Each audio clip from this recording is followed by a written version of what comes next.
¿Cómo están ustedes?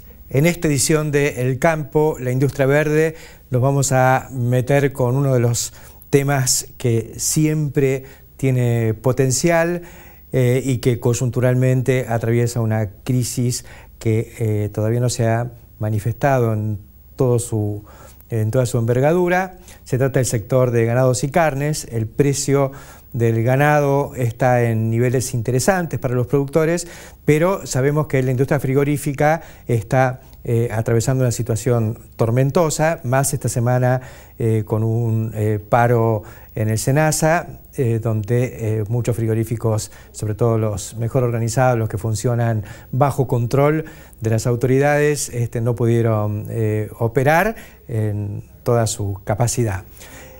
Conversaremos este tema con Mario Ravetino, que es el presidente del consorcio ABC, que reúne a los frigoríficos exportadores. Vamos a conversar también con Marcos Pío Firpo.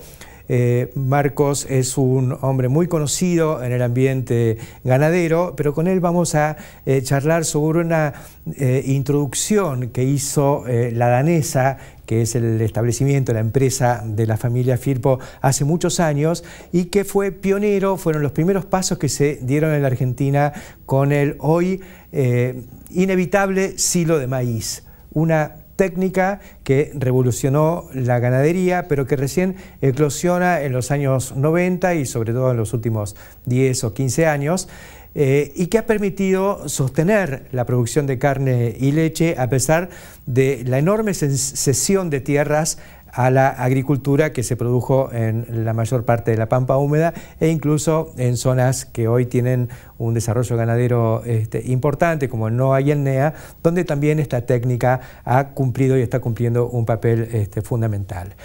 Y conversaremos también con Mauro Balsa, que es coordinador del servicio técnico de Nidera, sobre el concurso ¿Qué hay de nuevo en mi suelo?, que está completando en este momento una nueva edición en dos fases, una para maíz, que está en plena evaluación, y el lanzamiento de este concurso para las escuelas agrotécnicas en materia de trigo. Y como siempre estará acompañándonos Jorge Castro para analizar la realidad internacional vinculada con el sector agroalimentario argentino. Estos son entonces los temas que vamos a compartir con todos ustedes en esta edición de El Campo, la Industria Verde. Ya volvemos. Iniciamos esta edición de El Campo, la Industria Verde, con el tema ganadero, ganado y carnes. Un rubro portador de buenas y malas noticias, es decir, cuando parece que vamos para un lado, que esto arranca, pum, viene el bajón, después tuvimos la noticia de la apertura del mercado americano, esta semana una huelga del SENASA, la industria que ya venía patinando se encuentra de pronto con una cuestión nueva. Por eso convocamos a Mario Ravetino, que es el titular del consorcio ABC, que lidera las exportaciones de carne en la Argentina. ¿Cuál es el cuadro de situación, Mario? Bueno, como vos dijiste, Héctor, veníamos de principio de año con una situación que se fue agravando con el transcurrir de los meses y una serie de medidas coyunturales de los últimos días, como han sido este paro de ATE, que no nos permitió trabajar toda la semana pasada y que dependemos de la solución para el futuro porque o se soluciona o continúa 10 días más. También hubo un paro de aduana que se pudo después morigerar. Nosotros estamos en conciliación obligatoria con uno de los dos sindicatos porque todavía no hemos cerrado la paritaria.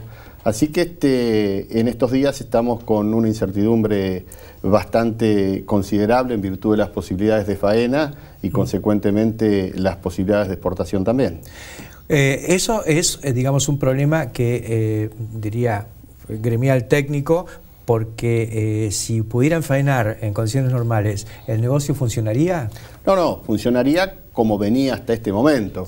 Nosotros llegamos a un mes de julio con una baja sustancial en el precio de los cortes en el mercado internacional del 18-19% de promedio, con un pico en la cuota Hilton del 30%.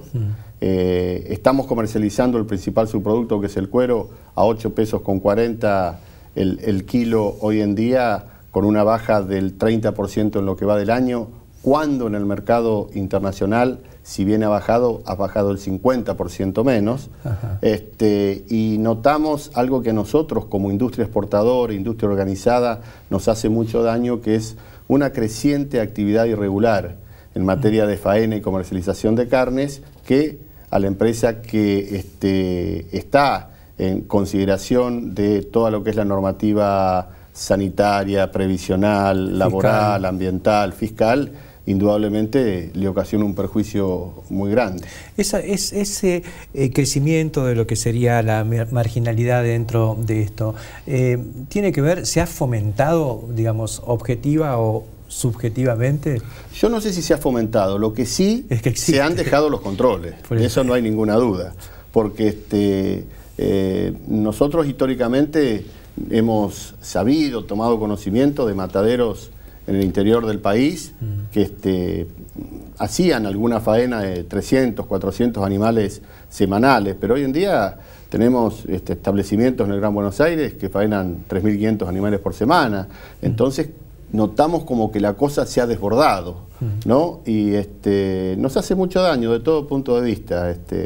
Tratamos de explicarlo hasta inclusive desde el punto de vista de la mano de obra, porque hemos hecho un trabajo bastante consciente en donde una industria frigorífica organizada necesita 3 operarios para un operario de estos mataderos y colgaderos. Así que es entendible, defendible de todos lados, pero bueno, no deja de ser una realidad en estos días.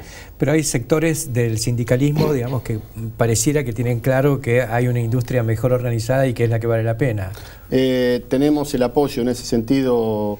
Fantini es un hombre que entiende mucho esto y también está dando la pelea con nosotros, pero evidentemente nos supera la realidad. Ajá. Que es tremendo. Este año hubo bastante actividad con el instituto, digamos, en materia de promoción de exportaciones, de estar en las distintas ferias. Ahora tenemos este bajón que aparentemente es fruto de una serie de acontecimientos que no se esperaban. La crisis griega, de alguna manera. Pero, ¿cómo ven desde la industria la perspectiva general?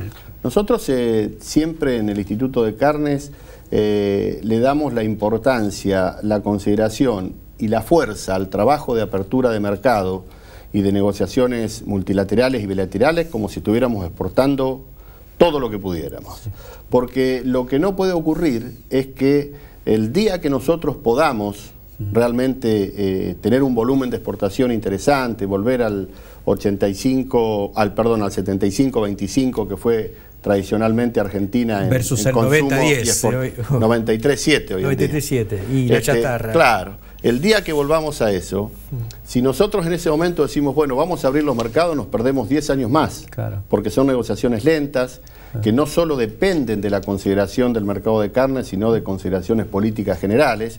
Entonces le damos mucha fuerza. Y así hemos tenido resultados en esta gestión, como fue la apertura del mercado chino, con un solo protocolo. Hoy estamos tratando de reabrir los demás.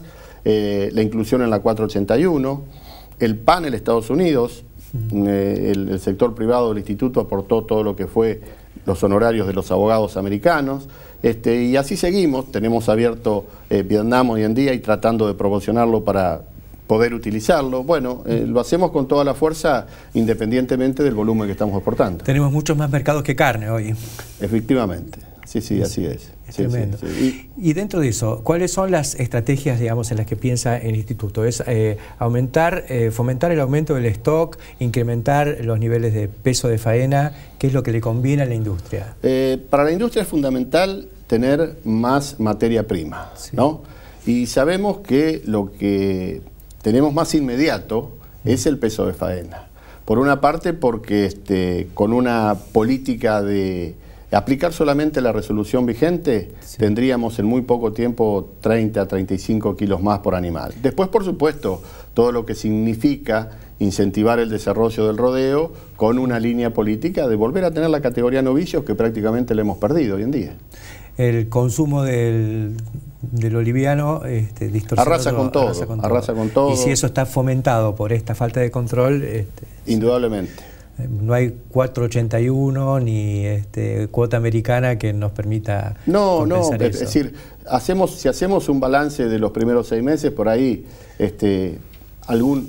con alguna improvisación en el análisis decimos, oh, bueno, mirá qué bien, exportamos el 20% más que el año pasado. Sí. Pero cuando vamos a los números y vemos que estamos exportando el 7% de la faena, sí, la sorpresa... Lo que realmente creció es el mercado interno, y además hay sectores que hoy están en crisis, como el sector avícola, por ejemplo, en crisis a la vista con alguna de las grandes que está con problemas tremendos, y ellos dicen, necesitamos que no haya tanta carne.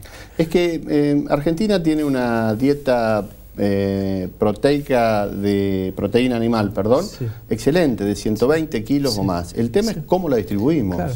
¿No? Sí, ¿cómo la integramos?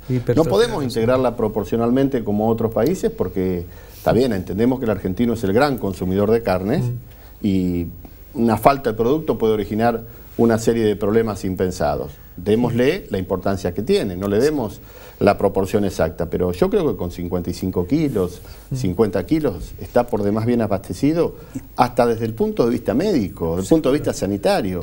Y damos lugar a otras carnes, generando saldos exportables que nos permitan volver a estar en el 75-25. Claro, correcto. Muchas gracias, Mario Ravetino, por ponernos un poquito al tanto de lo que está ocurriendo con la industria frigorífica y este sector que siempre es el sector del eterno futuro. Un gusto, Héctor. Hasta cualquier momento. Enseguida continuamos. Continuamos en el campo, la industria verde, y ahora voy a tener el gusto de conversar un rato con Pío Firpo, Marco Firpo, uno de los Firpo. Y la razón por la cual te convocamos, Pío, es que hace unos días, un poco acordándome de algunas historias en función de pioneros que hicieron cosas que tuvieron impacto, me acordé que Rula Firpo, o sea, tu padre, fue el introductor del silo de maíz en la Argentina. Trajeron, me acuerdo, una picadora que yo la vi en el campo, en la danesa. Sí, sí, así es así. Y ustedes hacían un silo con esa máquina Fox, Fox automotriz. Contanos un poco cómo viviste ese. Bueno, nosotros, como vos sabés, somos varios técnicos en la familia, o éramos, sí, porque algunos ya han fallecido. Y papá se le dio la idea del año 65 hacer un viaje técnico a Estados Unidos. Se comunicó con la Embajada de Estados Unidos, hizo un programa, bueno, hicimos todo eso. Y ese año lo máximo que conseguimos fue llegar a Iowa. Ahí conocemos al profesor Duncan, que fue un entusiasta técnico y el profesor del INTA.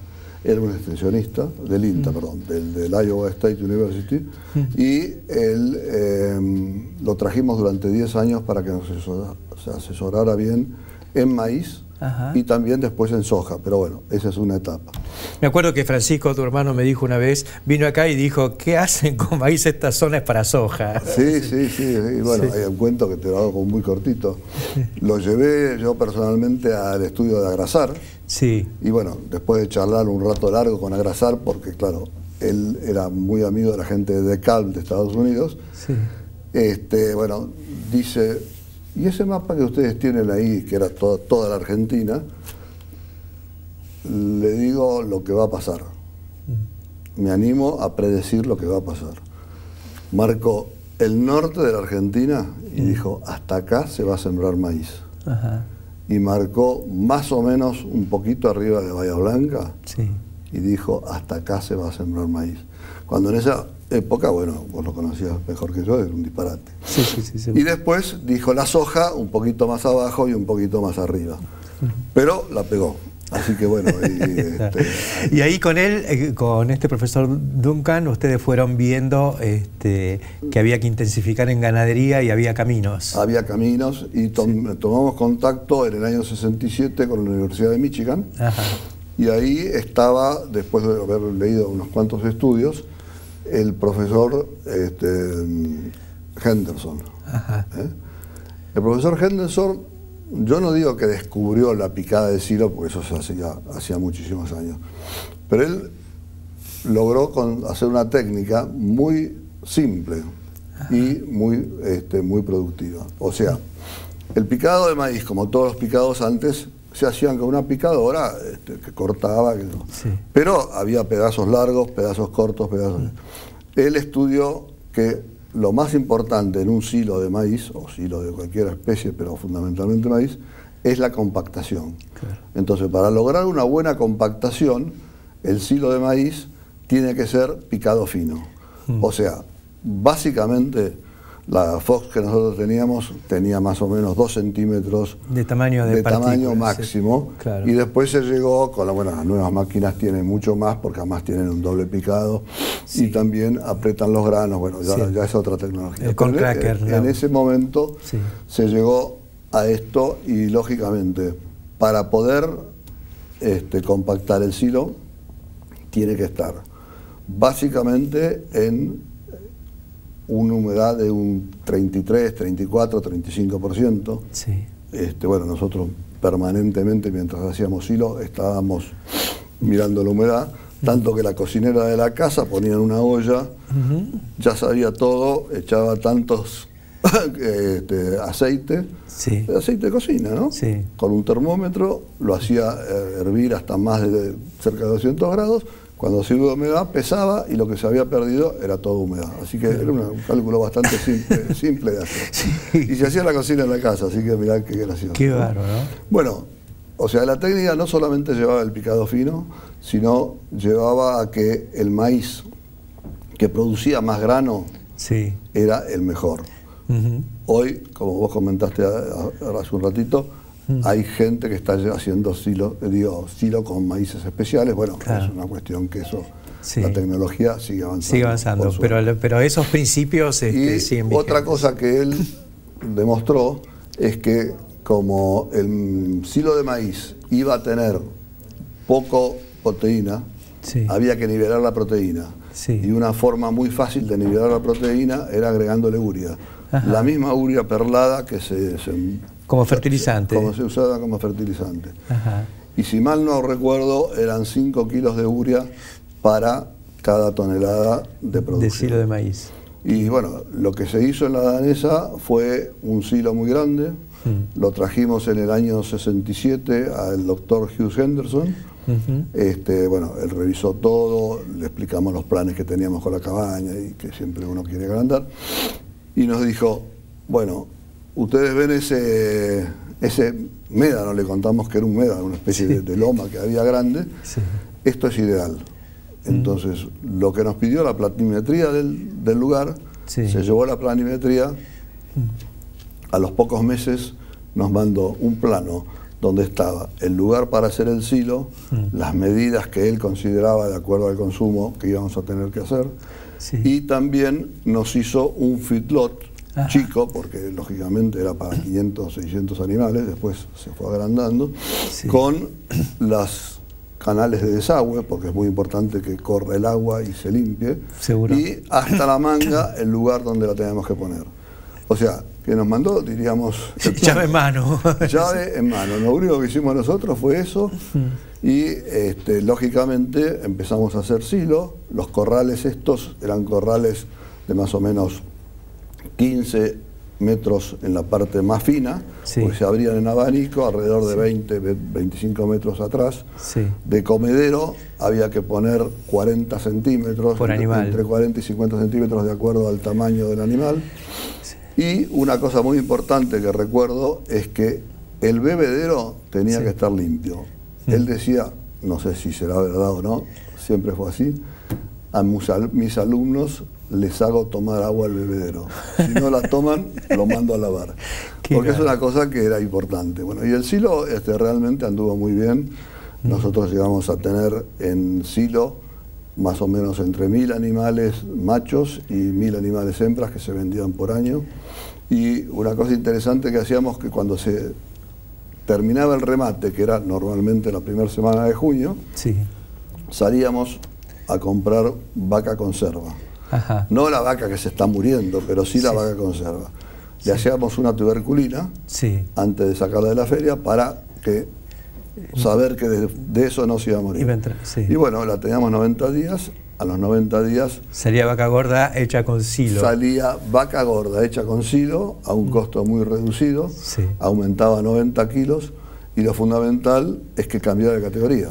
O sea, que de una categoría que hoy estuviera valiendo 6 pesos o lo que sea, sí, llevaba a 10 pesos. Comprabas 370 kilos baratos y vendías 450, 400 y pico de kilos, sí, caros. Suponete a 10 pesos hoy o una cosa así. Qué fantástico. Pío, esto, refresquemos el año, esto empezó en el 60 y pico y, en el 67 y estamos hablando de los años vino Hughes Henderson, sí, y nosotros habremos empezado un poquito después porque compramos en el año 68, 69 la picadora. Como vos bien decías, era una picadora Fox. Automotriz.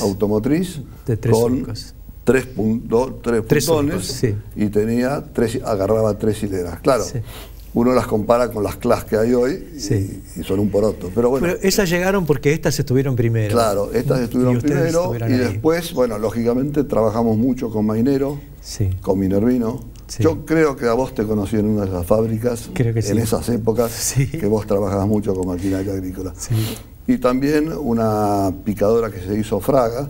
Claro, sí, no eran tan perfectas, sí, pero generalmente eran de arrastre porque no eran automotrices, sí, pero picaban. Y fundamentalmente picaban lo más finito posible, lo más fácil posible. Pío, se nos va terminando el tiempo, pero contanos qué estás haciendo hoy, porque vos también fuiste el introductor de la carne con marca, la carne Angus, y defendiste mucho tiempo la carne Angus. Bueno, mira, te resumo mucho.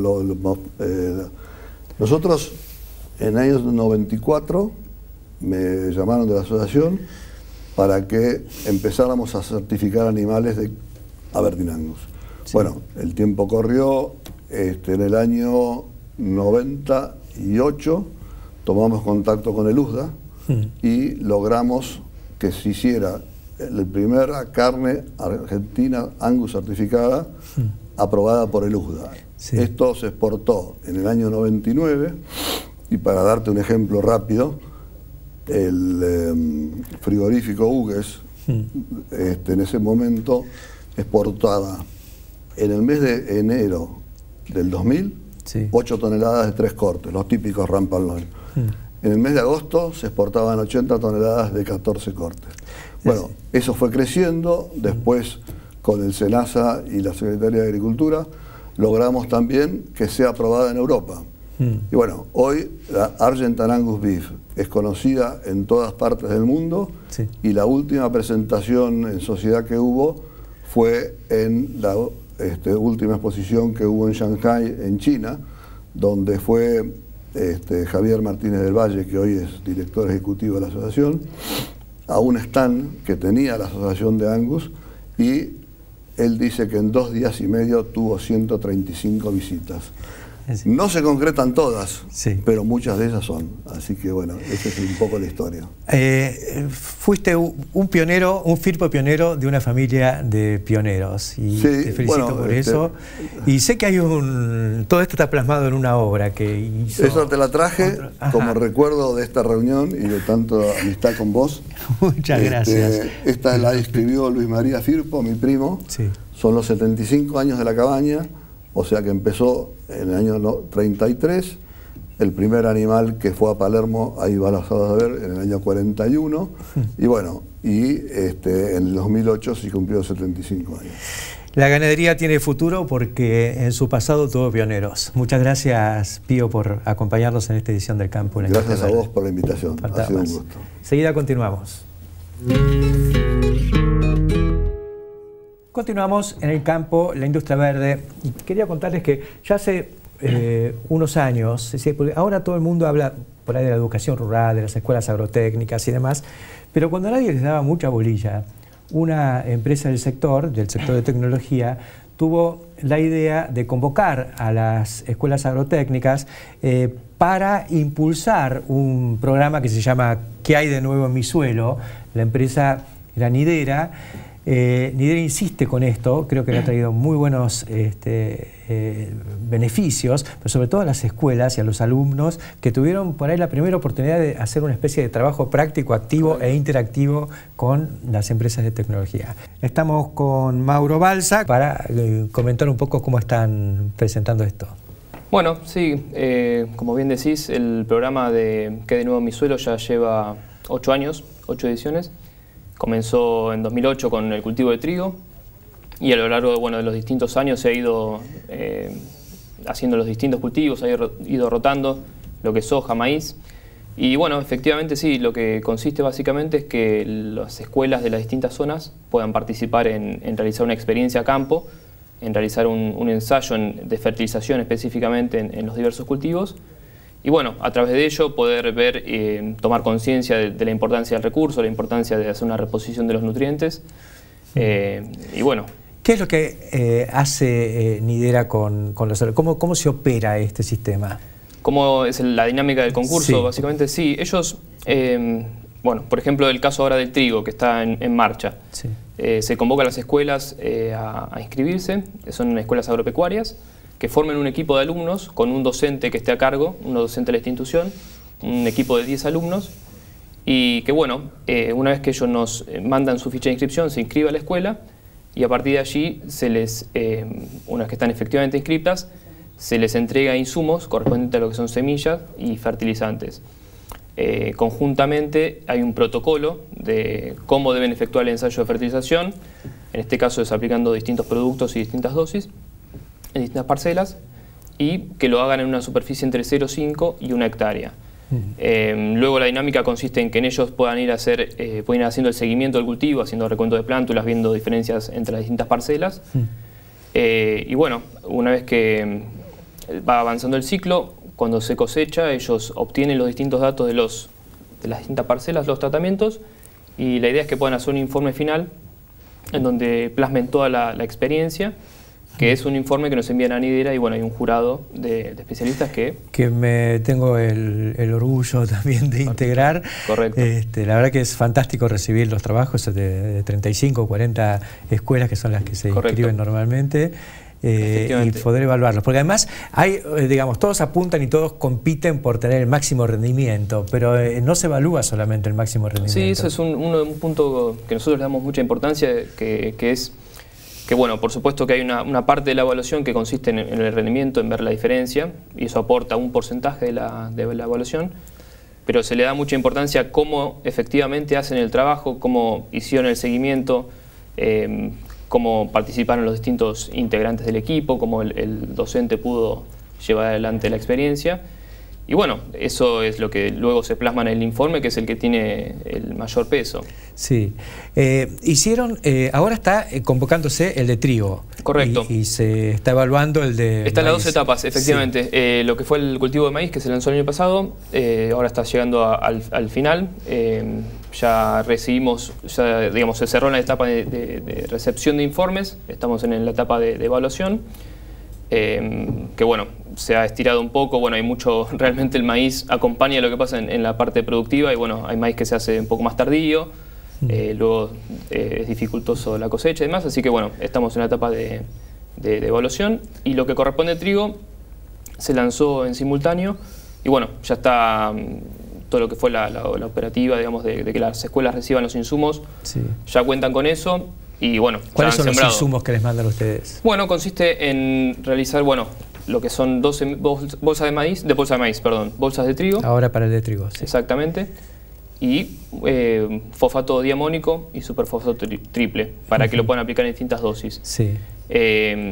A su vez, otra cuestión que les solicitamos es que nos envíen una muestra de suelo. Ajá. A cada escuela, con lo cual tienen la información de su lote. Ese análisis lo hacen ustedes. Correcto. Se les solicita que bueno, nos envíen esas muestras, que nos las envíen a Nidera, sí. Y nosotros las derivamos a un laboratorio, sí. que bueno, consideramos que es información básica y necesaria para justamente conocer lo que hay en el recurso del lote, y bueno, que sirva de información básica para el ¿Te acuerdas, Mauro, cuánto hace que arrancaron con esto?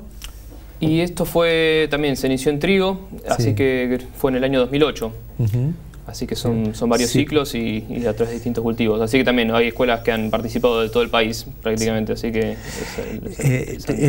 cuando yo en las evaluaciones que me tocó hacer junto con otros colegas del jurado, había realmente efervescencia por lograr el rinde máximo. Pero a veces ellos mismos decían, dado el potencial de de esta región y estos suelos, se puede aspirar a tanto y ahí estamos. Sí, sí, la realidad es que sí, tal cual, los cultivos están luego... pasan por distintas situaciones, hay condiciones de estrés a lo mejor, sí. y se ven afectados, con lo cual a veces el potencial máximo no se expresa, sí. Pero bueno, es lo que decíamos anteriormente, hacemos hincapié también en todo el trabajo. Me acuerdo que una de las cosas así que parecen colaterales, pero que tienen enorme importancia, y hoy hablábamos con Pío Firpo, que decía que un profesor de la Universidad de Iowa les decía hasta dónde se podía sembrar maíz en el norte y en el sur.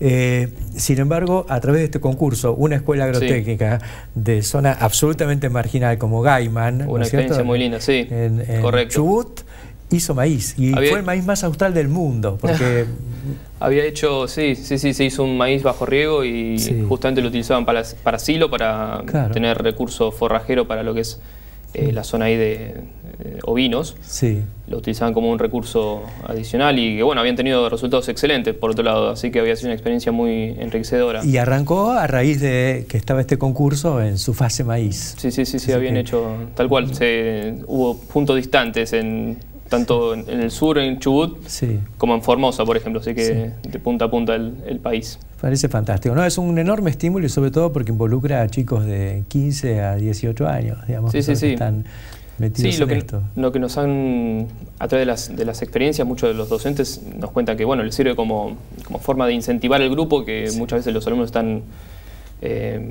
ávidos de participar y bueno, sí, eso es algo importante también. Está bárbaro. La verdad que los felicito por esta iniciativa, ojalá se sostenga en el tiempo, creo que sí, porque va creciendo la participación y la vocación de la empresa por sostenerlo, ¿no? Sí, tal cual, el concurso, como decíamos, está hace muchos años y bueno, siempre ha tenido mucha participación. ¿Qué les dan de premio? De premio hay, este año, para lo que fue, bueno, va a ser maíz, sí, van a recibir una estación meteorológica y una valija Nutritest, que es, es una valija de Nidera, que sirve para realizar análisis de suelo a campo in situ. Sí. Es decir, que tienen un instrumental básico como para que ellos puedan tomar una muestra y realizar el análisis ahí rápidamente. Eso es para la escuela. También reciben premio los docentes, que incluye también una valija Nutritest, tienen un manual y una acreditación para el Congreso de APRESID. Y bueno, también reciben el premio los alumnos, que también reciben un manual y también creo que era una tablet y un calador de suelos para que tengan instrumental para tomar muestras. Fantástico, hay que insistir y darle profundidad a este tema. Bueno, y yo los voy a seguir acompañando. Muchas gracias. Gracias a vos. Y enseguida continuamos aquí en el campo en la industria verde. Continuamos en el campo de la industria verde, ahora en el espacio que compartimos habitualmente con Jorge Castro. Y Jorge, en algunas ediciones anteriores del programa mencionaste fundamentalmente a Ucrania, ¿no?, en su relación con Rusia y demás, pero vi que tenías foco puesto, estabas mirando un poco lo que ocurría ahí. ¿Cómo estás viendo el panorama de la integración de Ucrania con el mundo agroalimentario? Bueno, un elemento que conviene tomar en cuenta, Héctor, es que en Ucrania se encuentra la mayor parte de las tierras negras, que es la zona de producción agrícola de tierras fértiles más grande del mundo. Ajá. El otro sector, el otro país del mundo que tiene un nivel de tierras fértiles semejantes a las tierras negras ucranianas, es la pampa húmeda de la Argentina. Son los dos países que disponen del mayor espacio más fértil para la producción agrícola del mundo. Ahora, en Ucrania, la República Popular China está ejerciendo su nueva estrategia de seguridad alimentaria global. Ajá.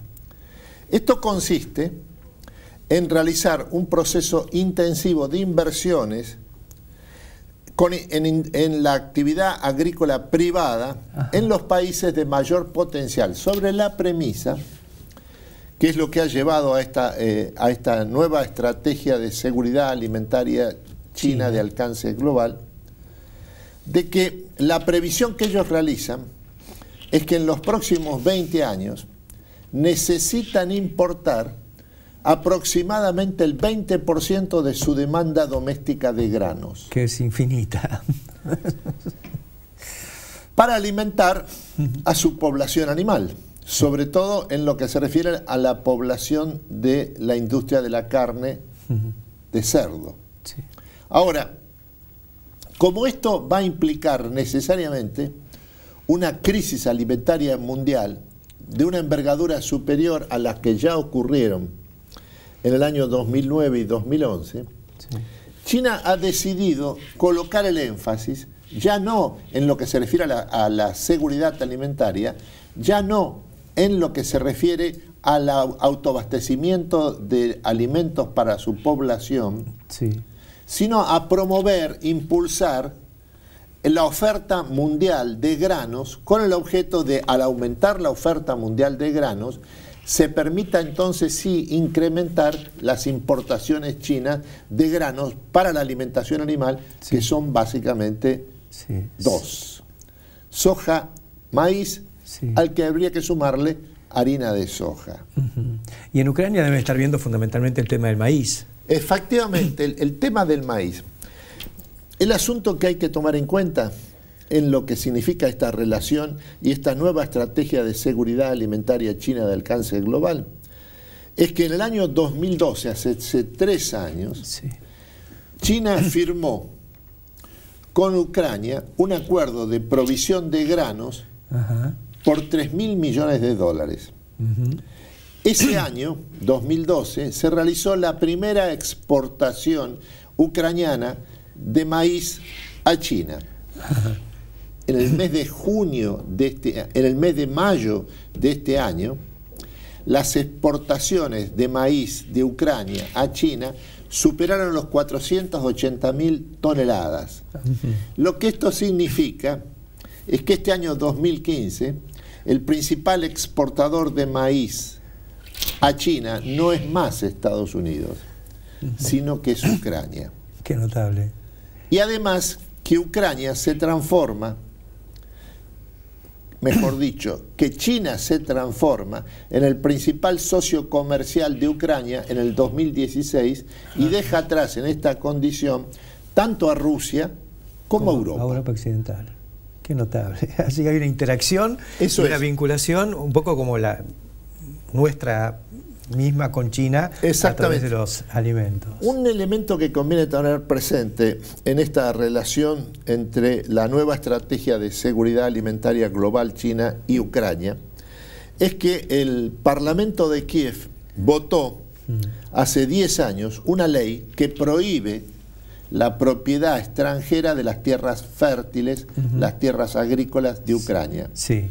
De modo que un elemento que hay que tomar en cuenta en esta nueva estrategia de seguridad global de China es que está descartado el interés que pueda tener China sobre la propiedad de la tierra agrícola. Ajá. Pero de todas formas hay fondos de inversión agrícolas chinos metidos en Ucrania. Metidos en Ucrania. No comprando tierras, sino... No comprando tierras, sino sí, invirtiendo sí, en las empresas privadas agrícolas ucranianas, que por eso se convierten en una de las más competitivas, porque esto va acompañado de tecnología y de capacidad gerencial, sí, se convierten en una de las más competitivas del mercado mundial, comparables en lo que se refiere a su nivel de competitividad estas empresas agrícolas ucranianas, sí, a las norteamericanas. Y a las que hemos desarrollado acá en los últimos 20 años. Y en las que hemos desarrollado acá en los últimos 20 años en la actual revolución en las pampas de la Argentina.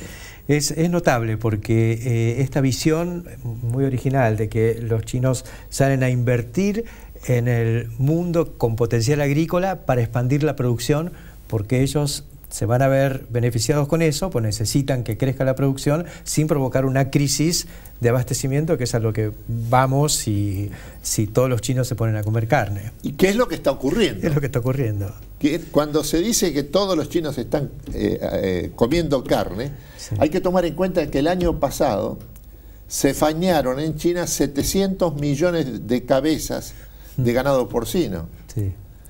Uno cada 2 habitantes de China. Sí, sí. 1.340 millones de habitantes de la población china, se faenaron el año pasado 700 millones de cabezas de ganado. Una de las cosas que yo siempre recuerdo de nuestro viaje a China hace 15 o 17 años es que cada vez que pasaba un camión, miraba si ese camión llevaba cerdos. Yo creo que de cada 3 camiones uno llevaba cerdos. Exactamente. Y esos camiones que llevan cerdo, los cerdos se alimentan con soja, harina de soja y maíz. Y además no compran solo la soja, la harina de soja y el maíz, sino que también compran compañías de cerdos, como pasó con Smithfield el año pasado, que siempre lo mencionamos, y se han comprado también plataformas logísticas fenomenales como grandes corporaciones del trading internacional de estos básicos, ¿no? Como es el caso de COFCO. Como es el caso de COFCO, tan metida acá. Parece que, bueno, este es el mundo que nos toca vivir y que no nos permite hablar de otra cosa. Cuando parece que los precios bajan, que esto se derrumba, que se cae, aparecen los chinos. Aparece una Ucrania. Y aparece Ucrania, si no estamos nosotros en Ucrania. Gracias, Jorge, por los comentarios de hoy, y nosotros enseguida continuamos con el cierre de esta edición del Campo y la Industria Verde. Ya volvemos. Quería comentar a modo de cierre de esta edición del Campo y la Industria Verde esta cuestión que hablamos con Pío Firpo sobre la introducción del silo de maíz en la Argentina, para resaltar un poco las implicancias de estas actitudes de nuestros pioneros y en concreto en este caso. Acá lo que sucedió con Pío Firpo fue que él me escribió a partir de una mención que yo hice en un artículo hace 10 días en el editorial de Clarín Rural, en el que mencionaba y de alguna manera tomaba la memoria de 2 amigos que se fueron hace poco tiempo, Alberto Freixas y Alberto Ardoy, que tuvieron mucho que ver con la irrupción del silo en el tambo en la Argentina. Ellos, recuerdo que en el establecimiento de Las Raíces Viejas, que fue pionero en muchas cosas a partir de los años 80, años 70, fines de los 70, principios de los 80, intensificando la lechería e introduciendo esta práctica. Pero antes de ellos, esta práctica se había puesto como eje central del sistema de producción de la danesa, que era una cabaña, pero en esa cabaña los toros y las vacas, las vaquillonas, se desarrollaban sobre la base de este recurso forrajero revolucionario. Ellos trajeron el paquete llave en mano, como nos contaba Francisco Firpo, y después en la Argentina aparecieron nuestras clásicas adaptaciones criollas. Minervino primero fabricó una máquina, Mainero fabricó otra, hicieron máquinas de picado fino de arrastre que sirvieron para arrancar con esto, funcionaron, le abrieron paso al silo de maíz en la Argentina. Me tocó acompañar ese proceso que fue fantástico, aprendizaje total, porque no sabíamos absolutamente nada de esto. Había que poner a punto no solo las máquinas, sino los cultivos, pelear contra las malezas que había en aquella época, porque ahí predominaba el sorgo de Alepo, el gramón, otras gramíneas como la cuaresma y demás, que volvían locos a los maquinistas. Las máquinas se atoraban, el picado no podía ser parejo, pero bueno, lo hicimos, se hizo con los dientes, como se hacen muchas cosas, y al poco andar descubrimos que la ganadería, que hasta entonces había tenido una impronta absolutamente pastoril, podía de alguna manera independizarse, aunque sea coyunturalmente, del pasto como recurso, e incorporar el maíz al principio, o el silo de maíz al principio, como reserva y poco a poco como base forrajera. Y hoy yo diría que el 30, el 35% de la leche que tomamos todos los días es silo de maíz. Hay otro 30-35% que es granos y otro 30% que es forraje fundamentalmente conservado. Pero esto que hizo hace 50 años Pío Firpo trayendo esa máquina Fox fue el inicio de algo que ha tenido un impacto fenomenal en todo el sistema ganadero argentino. Imagínense qué sería de nuestro stock vacuno si la soja y el maíz y la agricultura con siembra directa, glifosato, la agricultura continua que no necesitó más de la rotación con la ganadería para lograr un sistema de producción agrícola sustentable en agricultura continua, bueno, hubiera arrasado con la ganadería. Sin embargo, volcar a la ganadería el propio recurso agrícola a través de la práctica del picado del maíz para ensilarlo y dárselo al ganado fue fundamental. Hoy vemos mangas de silo, porque después vino el silo bolsa, que fue otra herramienta fantástica, sobre todo en la cuenca de Salado, que se ve muchísimo silo bolsa con silo de maíz